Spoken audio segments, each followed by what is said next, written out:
तुकाराम ज्ञानोबा माऊली हा महाराष्ट्राचा श्वास आहे, तर तुकाराम महाराज हा प्रश्वास आहे. आणि भले तरी देऊ कासेची लंगोटी, नाटाळाच्या माती हानू काठी, असं हे तुकारामाच्या ओळी.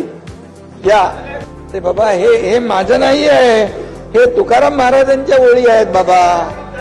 आणि म्हणून एका माया सावली जीव लावला, विश्वास टाकला तर त्याला कमरेची लंगोटी सुद्धा सोडून देण्यात त्याच्यामध्ये आहे. पण एखाद्याने गडबड केली तर त्याला सोटा दाखवण्याची पद्धत आहे. त्यामुळे कधी कधी ते, आता मी काही राजकीय बोलत नाही, परंतु जेव्हा वेळ असते, वेळ येते, त्यावेळेस तेही करावं लागतं. तेही केलेलं आहे आपण. त्यामुळे ही तुकाराम महाराजांची शिकवण आयुष्यभर आवाडजी मी जपलेली आहे. आणि म्हणून मला आज खऱ्या अर्थाने या पुरस्कारासाठी जी निवड केली त्याचा मला आनंद आहे.